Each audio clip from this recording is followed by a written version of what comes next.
Is it possible to be successful being a pastor, reaching and teaching and ministering to people every weekend and still build a business at the same time? We're going to talk about that in today's episode. Welcome to the Monetize Your Ministry podcast. And you get a chance to interact with them. To me, that's full-time ministry. You get to serve them. You can be attentive. You're going to be paying somebody forever. If you do not niche down, you will never be successful. You'll be so busy just trying to catch everyone and never reaching the right one. Yeah. The bottom line is, the truth of the matter is, you're not going to die happy, because type 2 diabetes is like a thief. It brings in itself and then it opens. I want to provide content and things that are going to help change lives, and I simultaneously want to receive a blessing from that. And embrace their calling. Because I believe God's blessing that stuff. God's blessing that stuff. Now here's your host, Kamon Hahn.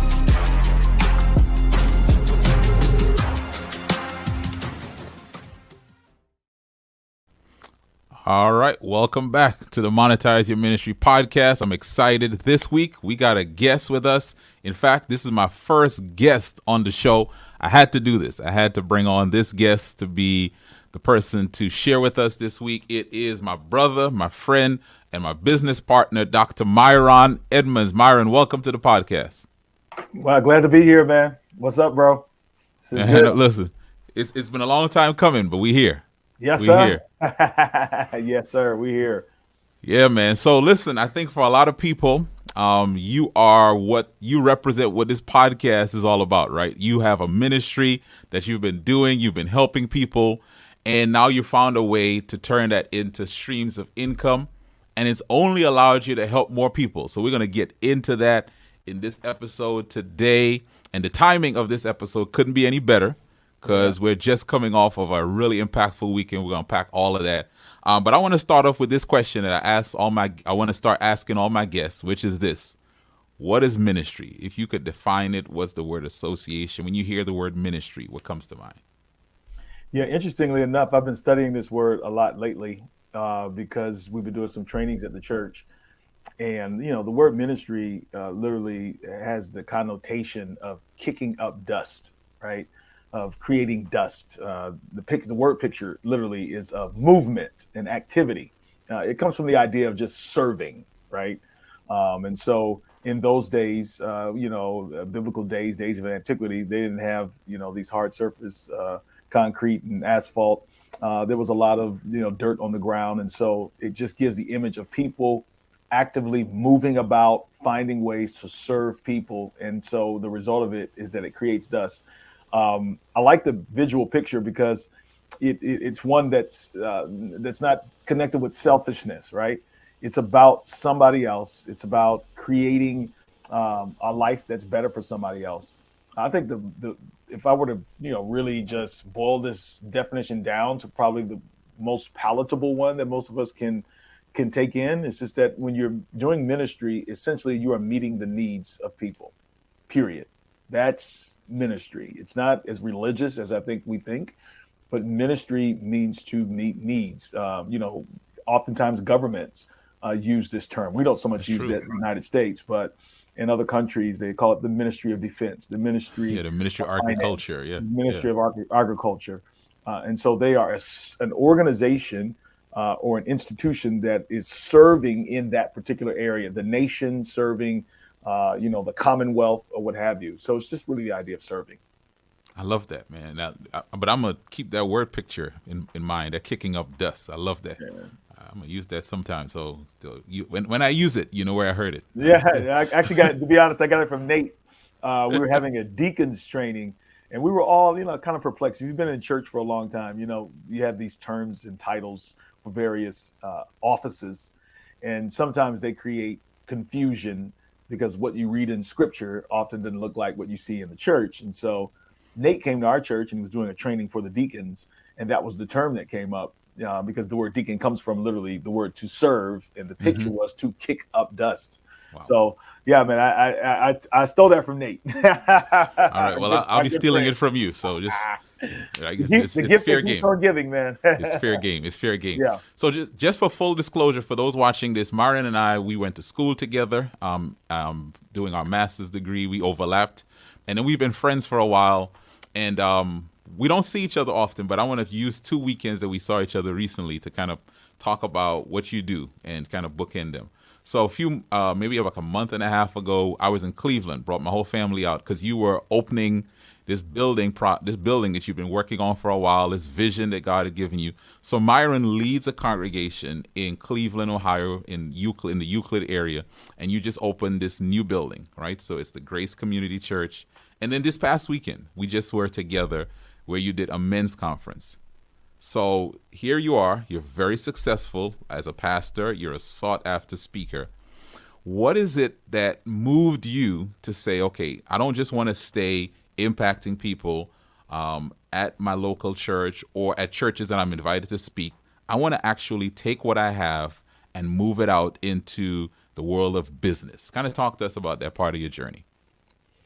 Yeah, so so the first part's easy. So most ministers, and I'll say pastors in particular, Right. Mm-hmm. And this is across denominational lines. This is across religions, really, right? I mean, I spent a lot of time with imams and with. Oh yeah, we should also mention you're also you're a chaplain in the U.S. I was a chaplain in the Air Force, United States Air Force. But just coming across different people who are quote unquote pastors, religious leaders, a lot of them, we all have one thing in common. Our job description oftentimes is expansive, right? More expansive than the typical person. I mean, a dentist has my wife's a dentist. She has a very refined, specific responsibility. A chef has a very refined and specific responsibility. Pastors, man, have a not so refined and specific responsibility. It's literally ministry, right? We are literally called upon to serve, and depending on what the context is, requires what we do. But what I found with most pastors do things outside of what is expected of them. Maybe in their local parish, their local church, their synagogue, they're asked to do other things. They're asked to serve outside the context of their religion, outside of their denomination. It's an expectation that you have of you. I'll give you a prime example. If you saw any religious leader, which I recently, we were in the airport, and as we were coming through the airport, in Atlanta airport, we saw what I would probably assume would have been a Greek Orthodox minister. He had on a very long black robe. He had the cross around his neck. He had on the religious garb. And I had this thought in my mind. I said, if something happened to somebody, let's say something bad, somebody passed out or something, I wouldn't expect him per se to revive the person, right? Mm-hmm. Because I would be calling for either 911 or I'd call a nurse. Is there a doctor around? But I would be looking at them to see if they had any compassion. I would be looking at them to see if they would stay on their phone. There's an expectation I have of this religious figure because of what they represent. And it's almost like we expect more out of them than we expect out of anybody else. Because of that, you always find that ministers are always doing more than what is necessarily expected or required of them from a job description. So that's exactly what I've been doing. That's what you were doing your entire pastorate. We were always doing more. We were always expected to do more. I think you helped me, and this is the answer to your question. You helped me to see that the more that I was doing actually has value. It has value. And so if you were to ask me just like dead point, gun to my head, answer that question, the real issue for me was coming out of the expectation that what I was doing did not have value and that it would be wrong for me to charge money or to monetize services that for my entire ministry I have been doing for free. That's the big hurdle that a lot of pastors and ministers have, because we ingrained within us is not only the external expectation that you are supposed to do something, even if it's outside of the realm of your expertise. Somebody passes out. Reverend, you better call somebody. You know what I'm saying? And Pray, then go into prayer. Yeah. yeah, go into prayer, do something. And then it's just our own stuff with putting ourselves out there, knowing that there may be some criticism from the larger body as to, is this okay for me to be charging money for ministry? That is a major challenge that you helped me to overcome. But I have thoroughly overcome that. That's a good point. So just because you mentioned it, I remember there were times I would watch you speak. One time in particular, I was on the West Coast. I live in Tampa, but I happened to be on the West Coast, and I was speaking somewhere. You were speaking, and because my body was still on the East Coast, I had to speak on the West Coast. I woke up very early for where I was, and I put on another service. I was like, well, I can't sleep. Let me put on another service before I go to where I was. And you were speaking for some men, right? Which is, we're going to get to the crux of what your ministry that you've monetized is. But I was watching, and there's something that just said, this man has a way of connecting with men in a way that just should not be confined to a preaching moment. It should not just be confined to he speaks, there is something more here that you should tap into. And so I remember I would just like, man, there's something here. And I'll just tell you, just for confession, I didn't know what this something would look like, but I just knew there was something more that was there. Yeah, no, it's interesting. Yeah, I actually remember that. I thought it was the reverse. I thought I was in California and you were on the East Coast. I can't remember, but I do remember that. Yeah. Mm-hmm. But you mentioned, this is a question I want to ask people. You've kind of touched on it, but maybe you can go a little deeper. Mindset. It seems like that's the thing that holds a lot of people back, whether we're talking about professional, paid person who is a religious leader, or even someone who is doing a ministry in their local congregation. They're serving people. And they're hearing this whole thing about monetize, build a business, create a stream of income. It seems like there's a limiting belief. There's some mental block. You've already kind of identified some of it, but I don't know if you wanted to go any deeper or what you've even seen from others. Talk about that a little bit. No. So there's just a thought in my mind, and I'll use an illustration of it. So I'll go with the same illustration of the expectation that we have for a pastor and the expectation that we have for, let's say, a physician, right? So one of the struggles that I have, and I think that we have, is if you were to ask me, should I charge for ministry? The answer to my question would be no, right? Should I charge for ministry? I would answer that and say no, because ministry is not just my profession. Ministry is my life. You understand what I'm saying? There's a moral obligation upon me that I don't ever withhold ministry from someone, depending on what the circumstances are, because I need to make money off of it, right? Give me a prime example. If I'm in the grocery store and I see somebody who is passed out again, right? As a Christian, the moral obligation I have, this is not my profession. I'm not talking about my profession or my career. I'm talking about my identity as a minister is I make a phone call and I say, we've got somebody who needs help. I will pause and pray, and I will not hand out a invoice afterwards. You understand what I'm saying? Right. However, the other side of it, and I think this is the delicate dance that I think we try to make, and that a lot of people don't spend enough intellectual capital on to really figure out. But it's quite simple. So if you switch me out with a physician, and the physician is at Target, he has taken an oath, and he saw this person pass out. He has taken a Hippocratic oath that he has to do something. But we know, you and I both know, that physicians are some of the highest paid people in the world for their profession. What's the difference? The difference is that because it is his identity, right, to provide that kind of help for somebody in need. And simultaneously, it's not only his identity, but it's also his profession.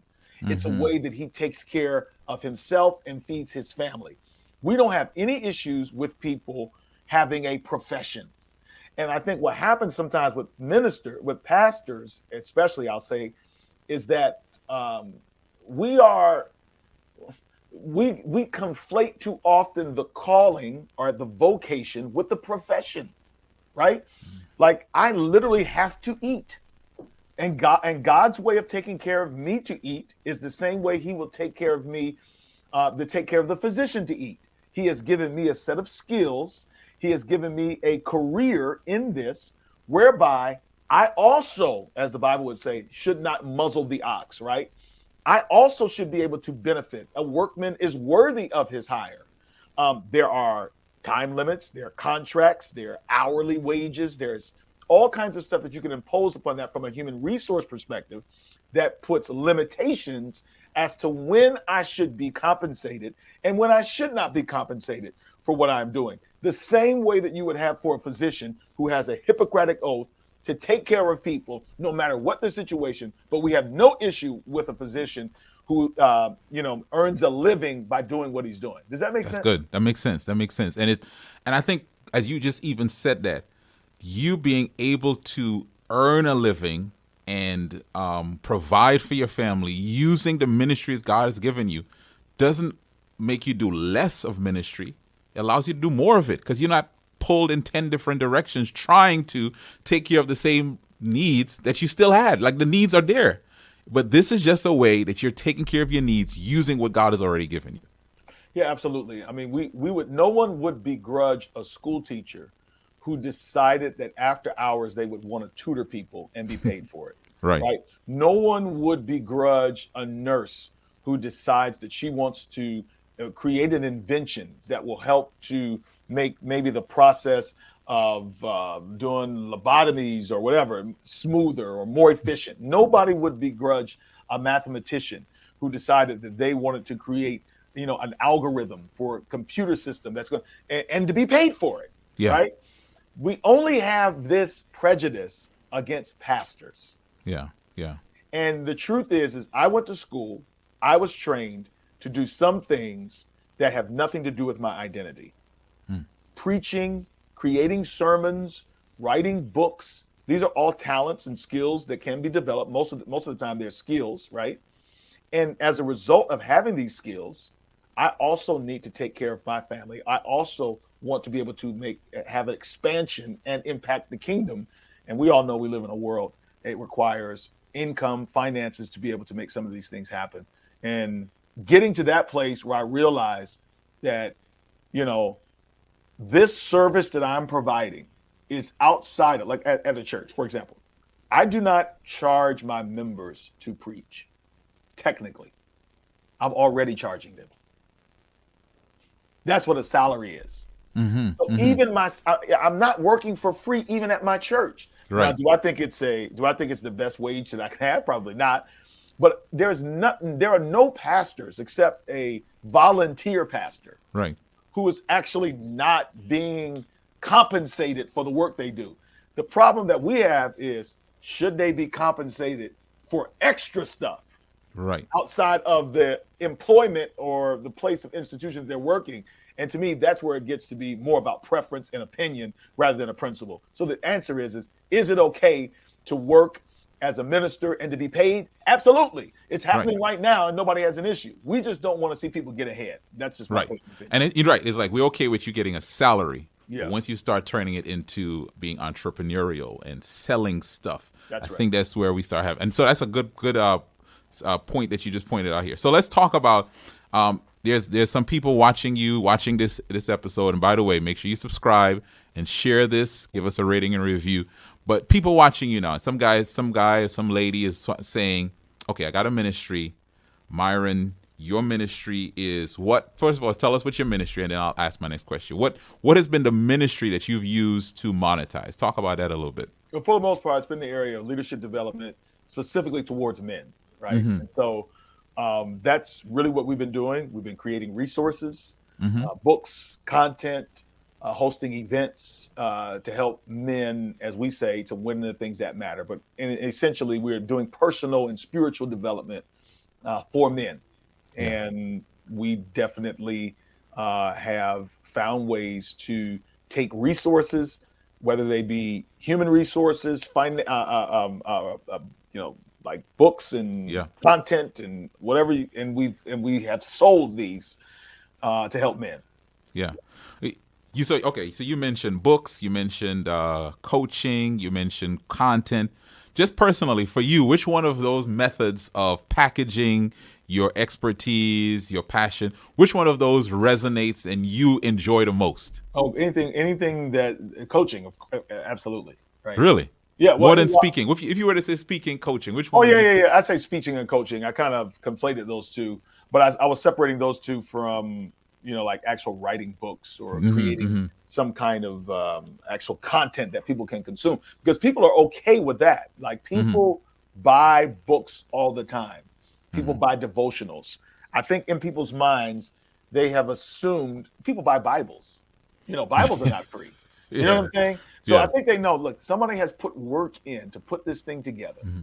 It is only right. And they had to pay to make this available. Somebody had to publish it. Somebody had to print it. Somebody had to cut down some trees and make paper out of it. Like, the money went into it actually existing, and the actual content that goes inside it, somebody put work in it. Okay, we'll pay you in order to have that service. I think what's happening, though, is with books and stuff, I think people generally have accepted that. Even there, you have some folks who don't feel that you should be selling that. But let's be honest. When you start selling your message, speaking, when you start selling your presence, coaching, that's, I think, where people feel like, wait a minute, like, we have an issue with that. And I told this guy the other day, he was like, I don't think you should be charging for this. And I was just like, well, I'm not charging. I said, I am providing a service for you, and you have deemed this valuable. If you don't deem it valuable, then you're not being charged. You don't have to buy it. This is only available for people who deem it valuable. And the only way that you can have access to this value is if there is an exchange, that there is some kind of an exchange. Outside of that, you're not being charged. I'm not charging you. No, no, really, honestly, it's like, I'm not even trying to sell you if you don't see value in this. This is for a certain person. And I think too often, maybe some of the struggles, you talked me out of this a lot of times, we have with people, is you have these folks who raise these objections to you selling, who just don't see value in what you're doing. Period. If they saw value in it, they would say nothing about it, because these are the same folks that will buy stuff on Netflix. These are the same folks that put a value on certain cars when they really don't need that name brand of a car. Certain people who put value on clothes. It's because they see value in Louis Vuitton. They see value in Nike. They see value in Apple products, right? They could have something else, but they're paying for a value. And most of the time, they're not being sold on it. They feel like they need this. Right. And so I think it's the same thing even with ministry. When you said something that I want somebody to hear this. You have something, and you are allowing people who don't see value in it, who probably would never buy from you, to stop you from putting something out there. And then sometimes we even allow the imagination that someone will object to stop us from putting it out there, when the truth is there are people who are waiting for it, who find value, who are literally almost begging you to put something out there. And so what you just said, that you're not charging anyone, you're catering and you're serving the people who find value in what you have. Absolutely. And I think one of the things that I've learned from you is that you will not value something unless there's an exchange. There has to be some level of an exchange in order for there to be value placed upon something. Have you ever been given something before? And prime example, somebody gave me a pair of Jordans, right? And these were coveted pair of Jordan 3s, right? A member of my church came and gave them to me. I wear them indiscriminately because I didn't buy them. Mm-hmm. There was no exchange except that they were gifted to me. And so I noticed that I treat them differently because I did not necessarily buy them. I didn't lose anything. I didn't exchange anything for it. And so, you and I both have heard folks say, if you don't pay, you won't pay attention. That's right. And honestly, I'm now of the mindset, not just that there's when you have value, there should be an exchange. I'm also of the mindset now, seriously, where I'm like, you will not benefit from this unless you exchange unless there's an exchange with this.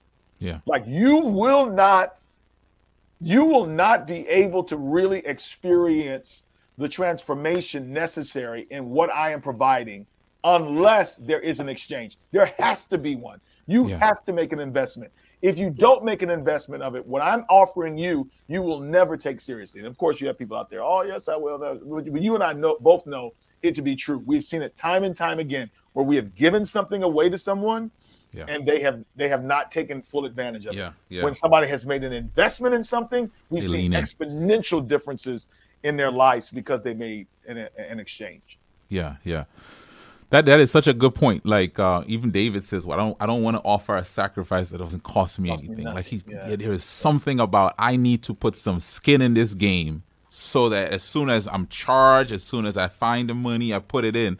The transformation begins once the transaction has happened. Like okay, right? I haven't even gone to the first class, but I'm a different person because I signed up for this thing and I paid my money, so I'm on the road. Even before I learned the first lesson, I'm on the road. I don't know why again, and this is just my personal opinion, the idea of monetizing your ministry is needed because not because there's ministry needs. You didn't start this podcast to just inspire people to ministry, right? That is definitely an aspect of this. But there's also a psychological piece to this and a socialization piece to this where you have some people who have something to offer and people will never place value on it because they will not put any value on it. And they need to be convinced that until you place a value on it, prime example, we just built this church. If this church were to be built, there had to be an exchange, man.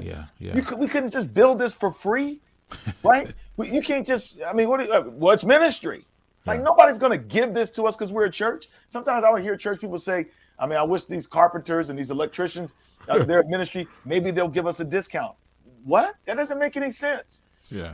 For what they're providing for us, it is that valuable for us to have electricity. So we have to pay somebody to wire this place. In the same respect, there's a husband out there who wants to be a better husband.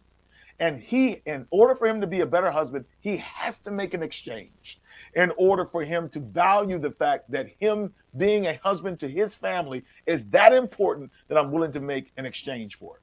And I just feel like it's unfair that they do this to ministry, right? And they won't do this to anything else. Nobody else out there, Kimona, you know I'm telling the truth. I might be going off on a tangent. But a lot of times church people, and I want to encourage somebody right now, do not allow church people who exchange value on a regular basis for stuff. And some stuff that has no eternal value whatsoever. People waste money on a regular basis. You know that, and I know that, especially in the United States. And then when somebody is actually trying to make an impact in their life, you don't want them to provide any value to it or to make an exchange. It's unfair because we are allowing people's opinion and prejudice about seeing people in ministry get ahead prevent us from doing the thing that God has told us to do. That's and good. Honestly, now we can do more, Kimon. We just had our second men's conference, and because our finances were in a better place, because we actually did charge for services, we were able to bring in income, and that income allowed us to reach more men. That's right. That's right. And I'm glad you mentioned the conference because I wanted to go there. So this is our second annual. I'm glad you say it that way. It's our second annual, which means we're continuing to do it, and we will continue to do that. And we had a meeting today, and I said to you, the first one was important to have it, right? But the second one is almost as or more important than the first one because it tells people, oh, they're not a fly-by-night. They're not just going to, stop, do something, blow up, and stop. We kept doing it. But we more than doubled, and I heard your math. We might have almost been close to tripling our attendance last year. And just talk to us about this conference because, right, churches host conferences, religious organizations host conferences. But here it is now, you're in a space where you're hosting a conference. What's different about it?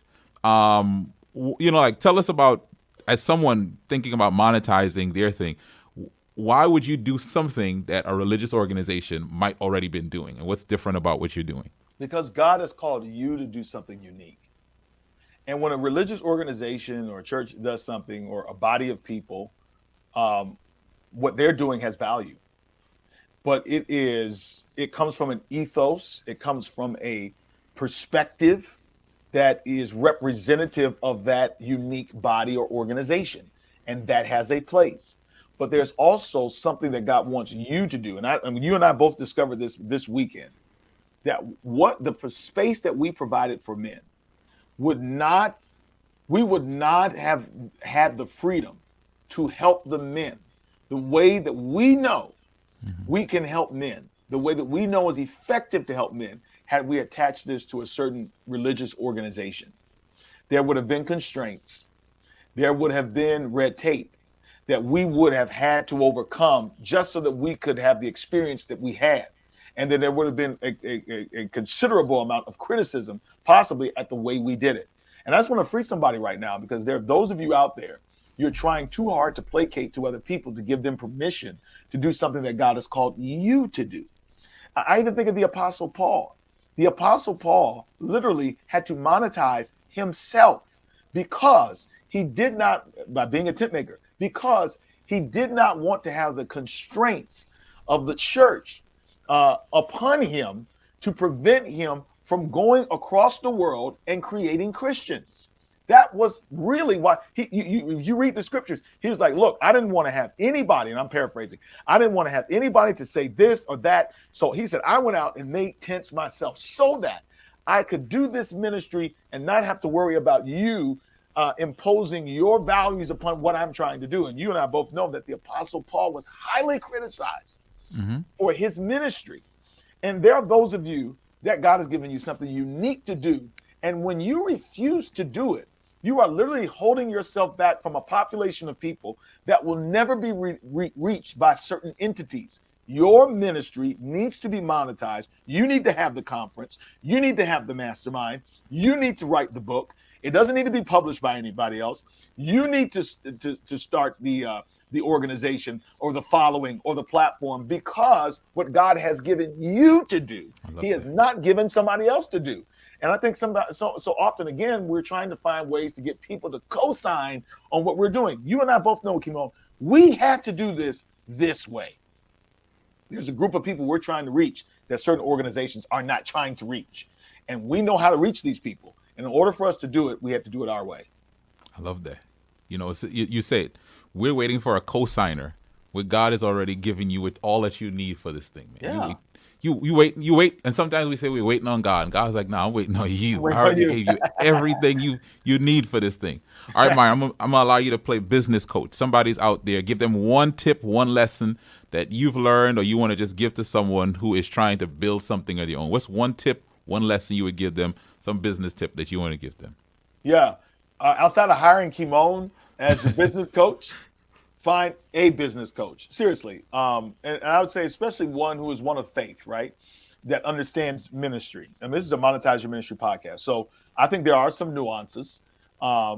Sometimes it's necessary to have someone who understands the industry that you are in.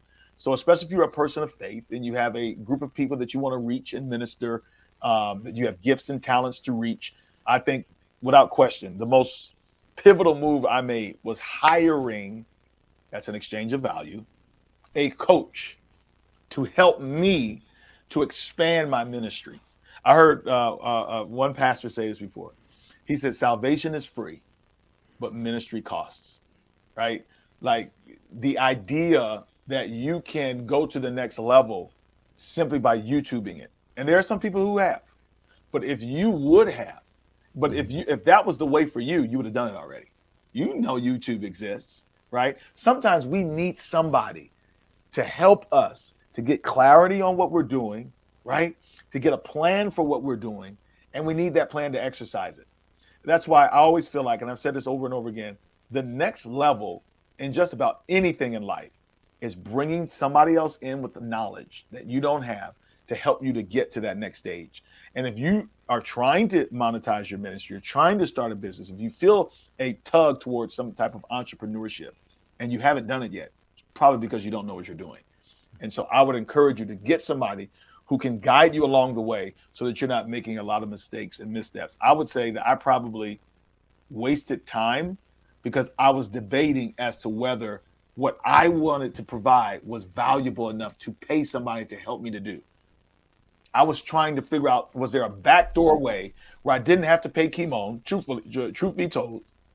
And at some point, I just settled in my mind, you know what? This is not an issue of whether you should pay somebody or not. Well, what it is it's always an issue of value. Do I value what I'm doing enough that I'm willing to make an investment in this? Just like my church, my members thought that building was valuable enough to have that they invested almost $3 billion in that building. Do you see what you have to offer valuable enough that you're willing to hire a coach to help you to figure out what you're going to do with the gifts that God has given you? And to me, outside of anything else, if you're starting a business, you need a coach. And I would highly recommend that you do that. That's good. That's good. All right, Myron, tell people where they can follow you. I know you're on Instagram. You're an Instagram influencer.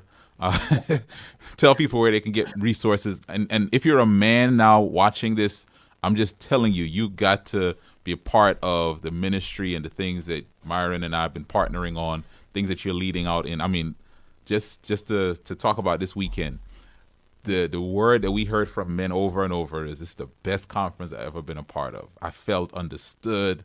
You know, I knew I'm not alone. I know I'm not alone anymore. Kind of talk to us, one, how we can follow you, and how to take a next step to connect with what you're offering. Absolutely. I say this as a testament to how far I've come. Before, I used to diminish the value that I was offering. But I'm telling you now, what God has given us, that's myself and Kimon, but what God has given us to help men is life-changing. It is transformative. We're seeing it with our very eyes. And I would highly encourage you as a man or as someone who loves men, a mother, a wife, a sister. Listen, you need to go to my website, myronedmonds.com, and you can learn more about the things that I'm doing. But I want to encourage you to go to the Men's Breakthrough Conference.com. You can also find me at Men's Breakthrough Mastermind.com. If you can't remember any of that, just go to my Instagram at It's Myron Live, ITSMYRONLIVE. And you can go to my bio and find out as much as you can about the things that we are offering. I want to pause right now because, Kimon, there could be somebody that's watching that needs the confidence, right? They need the clarity. They've been kind of just wasted, just treading water, like spinning their wheels, haven't really got the ground. They got books that they've been talking about that they've had written for years, and they just never did anything with it. I want to turn this the other way now. Kimon can help you. He has helped me, has changed my life, has changed the future of my family, and simultaneously has helped to increase my influence and impact and income. Who doesn't want that? I want to encourage you right now, all with a clear conscience, that you should take this opportunity right now to connect with Kimon in any way possible. And if you want to witness an example of it, go to my Instagram at itsmyronlive.com. I went from zero, literally from zero, maybe less than zero, maybe more 500, 1,000 followers on Instagram to 80,000, 85,000 as a result of what Kimon has brought to the table. I went from a conference that had maybe 60 people, not including our staff. And this year we got close to 200 people at this conference, and more lives are being changed. This is what happens when you get a coach. And so if you want to use me as a template, look at what I'm doing. What I'm doing obviously can impact the men in your life, but also can be an inspiration to you of what you can accomplish. And there's so much more that we're getting ready to do. And I'm just excited about it. Yeah, man. Look, Myron, I admire what you're doing. I'm blessed to be partnered with you for the stuff that we're doing and to see the lives change.